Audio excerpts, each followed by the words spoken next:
ਅੱਜ पंजाब हरियाणा खासकर उत्तरी भारत दे ऐसे हालात हो चुके हैं, साढ़े बच्चे जिहड़े बाहर पढ़न या सैटल होने लई कैनेडा, न्यूजीलैंड, आस्ट्रेलिया, यूरोप वर्गे देशों च जाना चाहते हैं, पर वो अंग्रेजी दे टैसटां तो बड़े घबराते हैं। पंजाब दे विच खासकर इंस्टीट्यूट्स भरे हुए हैं जिस बच्चे अंग्रेजी दे टैसटां की तैयारी लई दिने रात मेहनत कर रहे हैं। 12वीं तो बाद चो खासकर बच्चे अपने पढ़ाई दे साल ड्रॉप कर रहे हैं ते सिर्फ वो अंग्रेजी दे टैसट पास करन लई तां जो अगे कैनेडा, आस्ट्रेलिया, न्यूजीलैंड या यूरोप के कालजां दे विच उन्हां दा दाखला हो सके। इत्थे सोचण वाली गल यह है कि अंग्रेजी दे ये टैसट इन्ने जरूरी क्यों हो गए ते उन्होंने पास करना की लाजमी है। असी कल देश प्रदेश लाइव दे प्रोग्राम दे विच लीडर्स ग्रुप कैलगरी तो श्री जैक गरेवाल जी नाल गल कर रहे सी, सोहित नरचल जी नाल गल कर रहे सी, उन्हां दे एसोसीएट श्री होरे पलाई जी नाल गल कर रहे सी। अज उसे गलबात नूं जारी रखते हैं अते जिथे प्रोग्राम कल खत्म होया सी अंग्रेजी दे टैसटां बारे गल कर रहे सी ते एक बड़ी अहम जानकारी उन्होंने सांझी की सी नवें SRT टैसट बारे। उसे ही गलबात नूं असी अज दे प्रोग्राम दे विच जारी रखांगे अते आप जी तक यह अहम जानकारी दे रहे हैं कि यह जिहड़ा टैसट जिहदी कल गल सोहित नरचल जी कर रहे सन, होरे पलाई जी कर रहे सन, एक ऐसा टैसट है जिस तो डरन की लोड़ नहीं, जिहदे लई तुहानूं स्कूल या कॉलेज अपनी पढ़ाई छड्डण की लोड़ नहीं। तुसीं आराम नाल घर बैठिया उहदी तैयारी किवें कर सकदे हो। सोहित नरचल जी कल दा सवाल दा जवाब तुसीं दे रहे सी, तुसीं जानकारी दे रहे सी SRT टैसट बारे ते मेरे सवाल तुसीं हुणे प्रोग्राम की शुरुआत दे विच सुन ही चुके हो। मैं चाहांगा वो सारी जानकारी तुसीं साडे दर्शकां नाल इस SRT टैसट बारे सांझी करो जी। ये थोड़े स्किल्स नूं टेस्ट करदा है, चाहे वो रीडिंग होवे, राइटिंग होवे, लिसनिंग होवे, राइट। सो जो भी ਇਹਦਾ ਐਸਪੈਕਟ ਹੈਗਾ ਇਹਨੇ ਟੈਸਟ ਕਰਨਾ। ਇਹ ਤੇ ਸਾਰਿਆਂ ਤੋਂ ਚੰਗੀ ਚੀਜ਼ ਜੋ ਮੈਂ ਦੇਖੀ ਆ ਇਹ ਆ ਕਿ ਜਦੋਂ ਤੁਸੀਂ ਇੱਕ ਵਾਰੀ ਟੈਸਟ ਦੇ ਕੇ ਆ ਜਾਂਦੇ ਹੋ, ਪਹਿਲੀ ਗੱਲ ਤਾਂ ਤੁਹਾਨੂੰ ਰਿਜ਼ਲਟ ਇਹਨੇ 10 ਜਾਂ 15 ਮਿੰਟ ਦੇ ਅੰਦਰ ਦੇ ਦੇਣਾ ਆ, ਕਿਉਂਕਿ ਆਰਟੀਫੀਸ਼ੀਅਲ ਇੰਟੈਲੀਜੈਂਸ ਦੇ ਥਰੂ ਤੁਹਾਡਾ ਰਿਜ਼ਲਟ ਰਾਈਟ ਵੇ ਤੁਹਾਡੇ ਕੋਲ ਆ ਜਾਣਾ ਹੈ, ਠੀਕ ਹੈ। ਦੂਜੀ ਗੱਲ, ਜਿਹੜਾ ਟੈਸਟ ਦਿੱਤਾ ਆ ਇਕੱਲੇ ਇਹਨੇ ਸਕੋਰ ਨਹੀਂ ਤੁਹਾਨੂੰ ਦੱਸਣੇ, ਇਹਨੇ ਦੱਸਣਾ ਕਿ ਤੁਹਾਡੇ ਵੀਕ ਪੁਆਇੰਟਸ ਕਿੱਥੇ ਆ ਤੇ ਤੁਹਾਨੂੰ ਕਿੱਥੇ ਕੰਮ ਕਰਨ ਦੀ ਲੋੜ ਹੈਗੀ ਆ ਹੋਰ। ਸੋ ਉਹਦੇ ਤੇ ਤੁਸੀਂ ਕੰਮ ਕਰ ਸਕਦੇ ਹੋ। ਤੀਜੀ ਗੱਲ, ਜਿਹੜਾ ਕਿ ਅਸੀਂ ਇਹਨੂੰ ਮੋਨੀਟਰ ਕਰ ਰਹੇ ਹਾਂ, ਅਸੀਂ ਬੱਚਿਆਂ ਨੂੰ ਇੱਕ ਮੌਕਾ ਦੇਵਾਂਗੇ ਕਿ ਤੁਸੀਂ ਇੱਕ ਟੈਸਟ ਰਜਿਸਟਰ ਕਰਨ ਦੀ ਬਜਾਏ ਤੁਸੀਂ ਇੱਕ ਮੈਂਬਰਸ਼ਿਪ ਲੈਣੀ ਹੈ ਇੱਕ ਪ੍ਰੋਗਰਾਮ ਵਾਸਤੇ। ਉਸ ਪ੍ਰੋਗਰਾਮ ਦੇ ਅੰਦਰ ਤੁਹਾਡੇ ਕੋਲ 2 ਟੈਸਟ ਦੇਣ ਦੇ ਚਾਂਸਸ ਜਾਂ ਅਵੇਲੇਬਿਲਿਟੀ ਹੋਣੀ ਹੈ। ਪਹਿਲਾ ਟੈਸਟ ਦੇ ਕੇ ਆਓ, ਆਪਦਾ ਰਿਜ਼ਲਟ ਲਓ, ਤੁਹਾਡਾ ਰਿਜ਼ਲਟ ਆ ਗਿਆ ਕਿ ਹਾਂ ਤੁਸੀਂ ਇਹ ਵੀ ਗ੍ਰਾਮਰ 'ਚ ਮਿਸਟੇਕ ਕਰਦੇ ਹੋ, ਲਿਸਨਿੰਗ 'ਚ ਮਿਸਟੇਕ ਕਰਦੇ ਹੋ, ਉਹਦੇ ਤੇ ਵਰਕਆਊਟ ਕਰੋ। ਤੁਹਾਡੇ ਕੋਲ you will have like 15-20 days or 27 days more to rewrite this test again. ਫਿਰ ਤੁਸੀਂ ਨੂੰ ਪਤਾ ਕਿ ਤੁਹਾਡੀਆਂ ਗਲਤੀਆਂ ਕਿੱਥੇ ਹੋਈਆਂ, ਤੁਸੀਂ ਉਹ ਟੈਸਟ ਵਾਪਸ ਦਿਓ ਤੇ ਆਪਣਾ ਵਾਪਸ ਸਕੋਰ ਲੈ ਲਓ। ਹੁਣ ਇਹ ਇੱਕ ਹੀ ਲੌਗਇਨ ਆਈਡੀ ਦੇ ਥਰੂ ਹੋ ਜਾਣਾ ਹੈ। ਪਹਿਲੀ ਗੱਲ ਤਾਂ ਇਹ ਹੋ ਗਿਆ। ਇਹ ਸਾਡੇ ਟੈਸਟ ਦੇ ਨਾਲ ਤੁਹਾਨੂੰ ਇਹ ਫਾਇਦਾ ਆ ਕਿ ਤੁਸੀਂ ਜਦੋਂ ਟੈਸਟ ਦੇਤਾ ਕਿ ਸਾਡੇ ਕੋਲ ਜਿੰਨੀਆਂ ਇੰਪਲੋਇਰਸ ਆਰਗੇਨਾਈਜੇਸ਼ਨਸ ਹੈਗੀਆਂ ਨੇ ਚਾਹੇ ਉਹ ਪਬਲਿਕ ਹੈਗੀ ਆ ਪ੍ਰਾਈਵੇਟ ਹੈਗੇ ਆ, ਜਿਹੜੇ ਵੀ ਆ ਟੈਸਟ ਨੇ ਇਕੁਇਵੈਲੈਂਸੀ ਆ ਜੋ ਮਾਨਤਾ ਦਿੰਦੇ ਆ, ਤੁਸੀਂ ਉਹਨਾਂ ਕੋਲੇ ਆ ਟੈਸਟ ਲੈ ਕੇ ਜਾਓ, ਉਹਨਾਂ ਨੇ ਤੁਹਾਨੂੰ ਕਹਿਣਾ ਹਾਂ ਠੀਕ ਆ, ਉਸ ਬੇਸਿਸ ਤੇ ਉਹਨਾਂ ਨੇ ਤੁਹਾਡੀ ਜੌਬ ਇੰਟਰਵਿਊ ਥੋੜੀ ਜਿਹੀ ਸੌਖੀ ਕਰ ਦੇਣੀ ਆ, ਜਾਂ ਤੁਹਾਨੂੰ ਬੈਨੀਫਿਟ ਹੋ ਜਾਊਗਾ ਕਿ ਹਾਂ ਤੁਸੀਂ ਆ ਟੈਸਟ ਦਿੱਤਾ।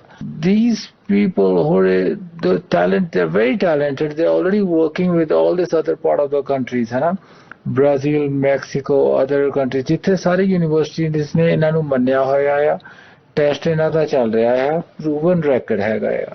ਸੇਮ ਚੀਜ਼ ਕੈਨੇਡਾ ਦੀ ਯੂਨੀਵਰਸਿਟੀ ਹੌਲੀ ਹੌਲੀ ਮੰਨ ਰਹੀਆਂ ਨੇ, ਕਈ ਗਵਰਨਮੈਂਟ ਆਰਗੇਨਾਈਜੇਸ਼ਨ ਵੀ ਸਾਡੇ ਟੈਸਟ ਨੂੰ ਮੰਨਦੀਆਂ ਨੇ, ਤੇ ਉਹਨਾਂ ਨੇ ਬਕਾਇਦਾ ਇਹਨੂੰ ਵੈਲੀਡੇਟ ਕੀਤਾ ਹੈ। ਉਹ ਕਹਿੰਦੇ ਕਿ ਟੈਸਟ ਦਿਓ ਤੇ ਤੁਸੀਂ ਸਾਡੇ ਕੋਲ ਆ ਜਾਓ। ਸੋ SRT test is another testing skills exam ਹੈਗਾ ਆ, ਜਿਹੜਾ ਪਾਸ ਕਰੋ ਤੇ ਤੁਸੀਂ ਆਪਦਾ, ਚਾਹੇ ਉਹ ਇਮੀਗ੍ਰੇਸ਼ਨ ਹੋਵੇ ਜਾਂ ਐਮਪਲੋਇਮੈਂਟ ਹੋਵੇ, ਤੁਸੀਂ ਆਪਦਾ ਦਿਖਾਓ ਤੇ ਆਪਦਾ build your future. Hore, like Mr. Jag has told about the SRT test, Yes. you are working internationally for human capital management, for international students, for investors, for immigration services. Is this SRT test, are you conducting this test with the prospective clients all over the world where you are working? Yes, we are.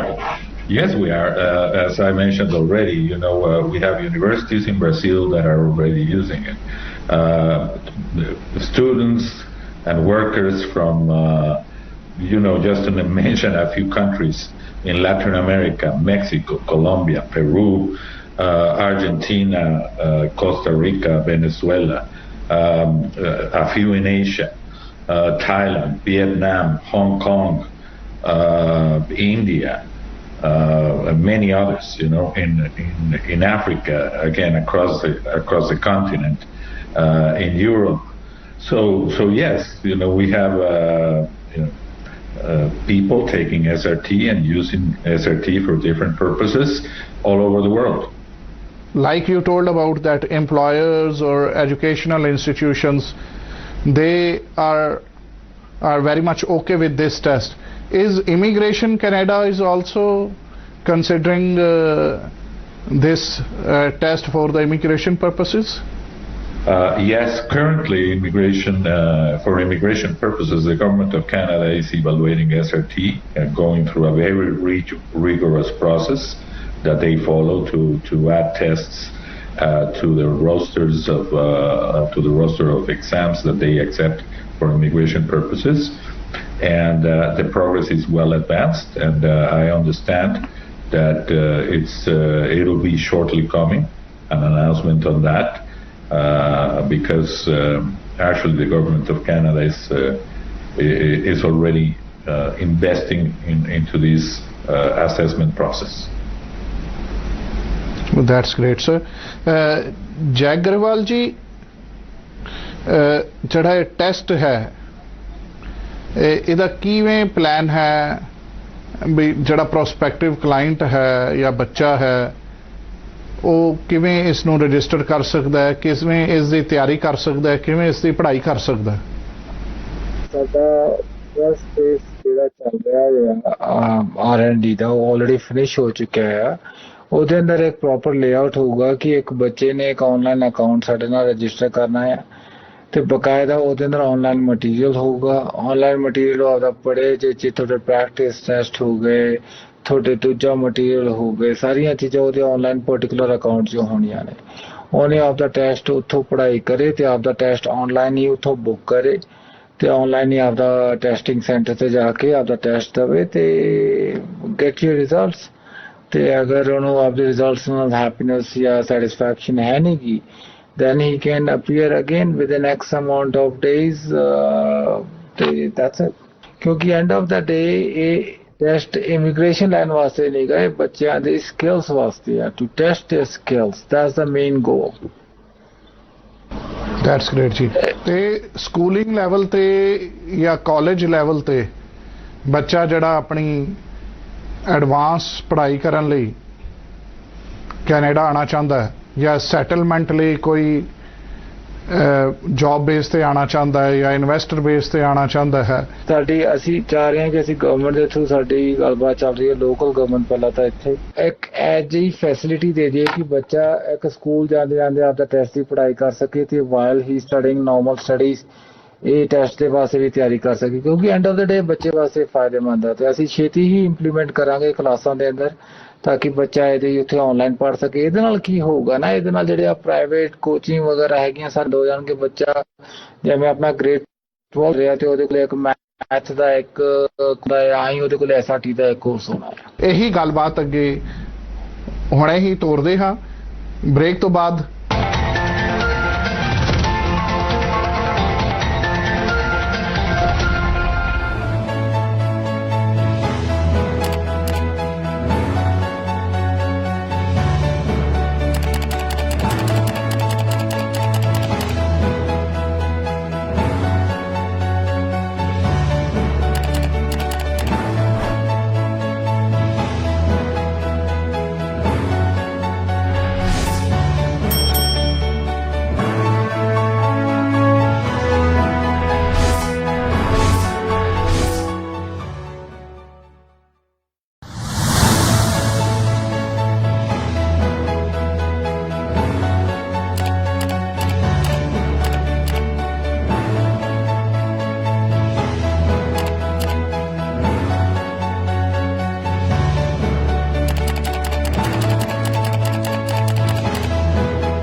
ਇੱਕ ਵਾਰ ਫਿਰ ਤੋਂ ਜੀ ਆਇਆਂ ਨੂੰ ਸਾਰਿਆਂ ਦਾ ਨਿੱਘਾ ਸਵਾਗਤ ਹੈ program Desh Pradesh live ਦੇ ਵਿੱਚ। Mr. Hore, you also told that while doing HR human resource management for other companies and working for international students, you are working very closely or dealing with immigration services also. Well, again, there are many different streams to come to Canada, right? On a temporary basis and later as a permanent resident. So It would be very, very long, but if I can summarize, we provide services to students, again, to workers, to investors on their various different streams. Again, a lot of people refer to each other and they say, oh, you know, this is what happened with my nephew or my uncle or whatever. You can use that experience to come to immigrate to Canada. That's not necessarily the case. In many cases, there are differences that might be very significant for each person and in each situation. So we look at the applicants, at the particulars of the applicant, and from there we define the various strategies that can be applicable to that person in particular. So again, from student visas to worker to work permits to PR applications to startup visas, there's many options that can be used for that purpose. What is the age limit of the investor, for maximum age limit of an investor who can come to Canada, invest over there under various programs? Well, there are many programs that don't have an age limit. Others do. Okay. So again, it happens. It has to be looked at in the individual circumstances. So, for example, if somebody wants to invest in a certain sector, it might be different than another person that wants to invest in a different sector or in a different province. So again, there's many particulars. That's why a personal assessment and consultation on each case is very important. Mr. Hore, like Yes. you told that in each case it is different, but there must be a minimum value or minimum investment a person should invest in Canada. It's tough to say because those programs vary by province, but to my knowledge, and I have to clarify that although we work in this, I am not myself a regulated Canadian immigration consultant, so we would have to look at that specific answer. But to my knowledge, there are programs for investors that start as little as 125,000 Canadian. ਸੋਹਿਤ ਜੀ, ਤੁਸੀਂ ਗੱਲ ਕਰ ਰਹੇ ਸੀ ਜਿਹੜੇ ਨਵੇਂ courses ਜਿਹੜੇ Alberta research centre ਦੇ ਵਿੱਚ ਨਾਲ ਲੈ ਕੇ ਆ ਰਹੇ ਹੋ, ਜਿਹਦੇ ਵਿੱਚ ਸਟੂਡੈਂਟਸ ਨੂੰ ਬੜੇ ਹੀ ਨਵੇਂ ਮੌਕੇ ਮਿਲ ਰਹੇ ਹਨ, ਕੀ ਤੁਸੀਂ ਇਹ ਦੱਸ ਪਾਓਗੇ? ਕਿਉਂਕਿ ਅੱਜ ਕੱਲ 2-3 ਪ੍ਰੋਗਰਾਮਸ ਜਿਹੜੇ ਜ਼ਿਆਦਾ ਮਸ਼ਹੂਰ ਨੇ, ਇੱਕ ਬੱਚੇ ਜਿਨ੍ਹਾਂ ਵੱਲ ਤਵੱਜੋ ਦਿੰਦੇ ਹਨ ਕਿ ਬੱਚਿਆਂ ਦੀ ਮੋਸਟਲੀ ਪ੍ਰੈਫਰੈਂਸ ਹੁੰਦੀ ਹੈ ਵੀ ਕੈਨੇਡੀਅਨ ਕਾਲਜ ਦੇ ਵਿੱਚ ਉਸ ਕੋਰਸ ਦੇ ਵਿੱਚ ਦਾਖਲਾ ਲਿੱਤਾ ਜਾਵੇ ਜਾਂ ਉਸ ਕਾਲਜ ਦੇ ਵਿੱਚ ਦਾਖਲਾ ਲਿੱਤਾ ਜਾਵੇ ਜਿਹੜੇ SDS ਸਕੀਮ ਦੇ ਅੰਡਰ ਨੇ, ਜਾਂ ਫਿਰ ਜਿਹੜੇ ਇੰਸਟੀਟਿਊਸ਼ਨ ਕੋਲ ਪੋਸਟ ਗ੍ਰੈਜੂਏਟ ਵਰਕ ਪਰਮਿਟ ਹੈ। ਐਲਬਰਟਾ ਰਿਸਰਚ ਸੈਂਟਰ ਦੇ ਵਿੱਚ ਜਿਹੜੇ ਕੋਰਸਿਸ ਤੁਸੀਂ ਚਲਾਓਗੇ, ਉਸ ਦੇ ਵਿੱਚ ਬੱਚਾ ਜਿਹੜਾ ਦਾਖਲਾ ਲਏਗਾ, ਉਹਨਾਂ ਵਾਸਤੇ ਕੀ ਤੁਹਾਡੇ ਕੋਲ ਸੋਲੂਸ਼ਨ ਹੈ ਉਹਨਾਂ ਦੀ ਇਸ ਕੁਐਰੀ ਬਾਰੇ? ਹਰ ਇੱਕ ਬੱਚਾ ਕਾਲਜ 'ਚ ਇਹ ਸੋਚ ਕੇ ਐਡਮਿਸ਼ਨ ਲੈ ਰਿਹਾ ਕਿ ਸਾਨੂੰ 2 ਸਾਲ ਦੇ ਬਾਅਦ ਸਾਨੂੰ ਪੋਸਟ ਗ੍ਰੈਜੂਏਸ਼ਨ ਵਰਕ ਪਰਮਿਟ ਵਿੱਚ ਹੈਗਾ ਕਿ ਨਹੀਂ ਹੈਗਾ। ਕੋਈ ਬੱਚੇ ਨੂੰ ਇਹ ਗਾਈਡੈਂਸ ਨਹੀਂ ਦੇ ਰਿਹਾ ਕਿ ਪੋਸਟ ਗ੍ਰੈਜੂਏਸ਼ਨ ਵਰਕ ਪਰਮਿਟ ਸਿਰਫ ਇੱਕ ਲਾਇਸੈਂਸ ਆ ਕੰਮ ਕਰਨ ਵਾਸਤੇ, ਨਾ ਕਿ ਤੁਹਾਨੂੰ ਕੰਮ ਮਿਲਣਾ ਆ। ਐਲਬਰਟਾ ਰਿਸਰਚ ਸੈਂਟਰ ਇੱਕ ਇਹੋ ਜਿਹਾ ਮਾਧਿਅਮ ਹੈਗਾ ਜਿਹੜਾ ਕਿ ਤੁਸੀਂ ਐਡਮਿਸ਼ਨ ਲੈਂਦੇ ਸਾਰ ਤੁਹਾਨੂੰ ਅਵੇਅਰਨੈਸ ਦਿੱਤੀ ਜਾਂਦੀ ਹੈ ਕਿ ਤੁਸੀਂ ਆਹ ਕਾਲਜ ਜਾਂ ਆਹ ਡਿਪਲੋਮਾ ਕਰਨ ਤੋਂ ਬਾਅਦ ਤੁਸੀਂ ਕਿਹੜੀ ਇੰਡਸਟਰੀ ਜਾਣਾ ਤੇ ਆਹ ਤੁਹਾਡੇ EMPLOYERS ਹੈਗੇ ਆ, ਤੇ ਇਹਦੇ ਨਾਲ ਤੁਸੀਂ ਹੁਣੀ ਤੋਂ 22 ਘੰਟੇ ਆਪਦੇ ਕੰਮ ਕਰਨਾ ਸ਼ੁਰੂ ਕਰ ਦਿਓ, ਤਾਂ ਕਿ ਜਦ ਤੱਕ ਤੁਸੀਂ ਗ੍ਰੈਜੂਏਸ਼ਨ ਲੈਂਦੇ ਹੋ ਤੁਹਾਡੀ ਇੱਕ ਫਾਊਂਡੇਸ਼ਨ ਬਣ ਜਾਂਦੀ ਹੈ ਆਪਦੀ ਬਿਲਡਿੰਗ ਖੜੀ ਕਰਨ ਵਾਸਤੇ। ਇਹ ਬਹੁਤ ਜ਼ਰੂਰੀ ਹੈ ਵੀਰ ਜੀ, ਕਿਉਂਕਿ ਹਜੇ ਤੱਕ ਸਿਰਫ ਐਡਵਰਟਾਈਜ਼ਮੈਂਟ ਤੇ ਸਿਰਫ ਐਡਮਿਸ਼ਨਾਂ ਲਈ ਜਾ ਰਹੀਆਂ ਨੇ ਕਿ ਹਾਂ ਇਹ ਕਾਲਜ ਦੇ ਅੰਦਰ PGWP ਹੈਗਾ ਕਿ ਨਹੀਂ ਹੈਗਾ। ਕਿਸੇ ਨੂੰ ਇਹ ਵੀ ਨਹੀਂ ਪਤਾ ਕਿ ਉਹ PGWP ਤਾਂ ਗ੍ਰੈਜੂਏਸ਼ਨ ਤੋਂ ਬਾਅਦ ਮਿਲਣਾ ਆ, ਇੱਕ ਵਰਕ ਪਰਮਿਟ ਹੁੰਦਾ, ਉਹਨੂੰ ਵਰਕ ਪਰਮਿਟ ਕਹਿੰਦੇ ਆ। ਸ਼ਾਇਦ ਤੁਹਾਨੂੰ ਵਰਕ ਪਰਮਿਟ ਦੀ ਲੋੜ ਹੀ ਨਾ ਪਵੇ ਜਦ ਤੱਕ ਤੁਸੀਂ ਅੱਧਾ ਡਿਪਲੋਮਾ ਫਿਨਿਸ਼ ਕਰੋ, ਤੁਹਾਨੂੰ ਕੰਪਨੀ ਆਲਰੇਡੀ ਸਪਾਂਸਰ ਕਰ, ਕਿਉਂਕਿ ਇਹ ਬਹੁਤ ਜ਼ਰੂਰੀ ਹੈ ਜੀ। ਜੀ ਜੈਕ ਜੀ, ਹੁਣੇ ਮਿਸਟਰ ਹੋਰੇ ਨੇ ਦੱਸਿਆ ਕਿ ਵੱਖ-ਵੱਖ ਇਮੀਗ੍ਰੇਸ਼ਨ ਸਰਵਿਸਿਜ਼ ਵੀ ਤੁਹਾਡੀ ਐਸੋਸੀਏਟ ਵੱਲੋਂ ਜਿਹੜੀਆਂ ਹੈਗੀਆਂ ਨਾਲ ਇਨਕਿਊਬੇਟਰ ਸਰਵਿਸਿਜ਼ ਦੇ ਨਾਲ ਦਿੱਤੀਆਂ ਜਾ ਰਹੀਆਂ ਹਨ ਤੇ ਇਹਦੇ ਬਾਰੇ ਵੀ ਥੋੜੀ ਜਿਹੀ ਜਾਣਕਾਰੀ ਸਾਡੇ ਦਰਸ਼ਕਾਂ ਨਾਲ ਸਾਂਝੀ ਕਰੋ। What Clearport does, Clearport has an extensive, vast knowledge about incubator services. What they do is this, ਅਸੀਂ ਇਹ ਐਗਰੀਕਲਚਰ ਦੇ ਅੰਦਰ ਆਪਣਾ એનર્ਜੀ ਸੈਕਟਰ ਦੇ ਅੰਦਰ ਆਪਣੇ ਰੀਅਲ ਏਸਟੇਟ ਡਿਵੈਲਪਮੈਂਟ ਦੇ ਕਾਫੀ ਇਨਵੋਲਵ ਸੀਗੀ ਤੇ ਸਾਡੀ ਪਾਰਟਨਰਸ਼ਿਪ ਇਹਨਾਂ ਨਾਲ ਇਟ ਗੋਜ਼ ਵੇ ਬੈਕ ਕਾਫੀ ਚਿਰ ਪੁਰਾਣੀ ਹੈਗੀ ਆ ਕਿ ਹੁਣ ਇੱਕ ਇਕੱਠੀ ਟੀਮ ਹੈ, ਇੱਕ ਪਰਿਵਾਰ ਹੈ, ਸਾਡਾ ਇਕੱਠਾ ਪਰਿਵਾਰ ਆ। ਹੁਣ ਤੱਕ ਇਮੀਗ੍ਰੇਸ਼ਨ ਸਰਵਿਸਿਜ਼ ਤੇ ਇਨਕਿਊਬੇਟਰ ਸਰਵਿਸਿਜ਼ ਦੀ ਗੱਲ ਉੱਥੇ ਹੀ ਆ ਗਈ ਉਹ ਪੋਸਟ ਗ੍ਰੈਜੂਏਸ਼ਨ ਵਰਕ ਪਰਮਿਟ ਤੇ ਕਿ ਬੱਚਾ ਸਟੱਡੀ ਵੀਜ਼ਾ ਵਾਲਾ ਬੱਚਾ ਐਲਬਰਟਾ ਦੇ ਅੰਦਰ ਤੁਸੀਂ ਆਪਦਾ ਆਓ, ਤੁਸੀਂ ਅਗਰ ਬਿਜ਼ਨਸ ਵੀ ਕਰਨਾ ਚਾਹੁੰਦੇ ਹੋ ਤੁਸੀਂ 30% ਆਪਦਾ ਉਹਨੂੰ ਕਨਵਰਟ ਕਰਕੇ ਆਪਦਾ ਬਿਜ਼ਨਸ ਖੋਲੋ, ਉਹਦਾ ਇਨਕਿਊਬੇਟਰ ਦਾ ਇੱਕ ਪਲਾਨ ਬਣਾਓ ਤੇ ਬਾਈ ਦਾ ਟਾਈਮ ਤੁਸੀਂ ਗ੍ਰੈਜੂਏਸ਼ਨ ਦੇ ਸ਼ਾਇਦ ਤੁਹਾਡਾ ਬਿਜ਼ਨਸ ਪਲਾਨ ਸਕਸੈਸਫੁਲ ਹੋ ਕੇ ਕੋਈ ਵੀ ਕੰਪਨੀ ਤੁਹਾਨੂੰ ਸਪੋਰਟ ਕਰਕੇ ਤੁਹਾਨੂੰ ਨਾਲ ਹੀ ਪੱਕਾ ਕਰ ਦੂਗੀ ਤੇ ਨਾਲੇ ਤੁਸੀਂ ਆਪਦੀ ਕੰਪਨੀ ਖੋਲ ਕੇ ਚਲਾ ਸਕਦੇ ਹੋ। ਸੋ ਇਨਕਿਊਬੇਟਰ ਸਰਵਿਸਿਜ਼ ਦਾ ਮਤਲਬ ਇਹ ਆ ਜਿਵੇਂ ਇੱਕ ਬੱਚਾ ਛੋਟਾ ਜਿਹਾ ਬੱਚਾ ਪੈਦਾ ਹੁੰਦਾ ਇਨਕਿਊਬੇਟਰ ਦੇ ਅੰਦਰ ਉਹਨੂੰ ਰੱਖੀਦਾ ਨਹੀਂ ਆਪਾਂ।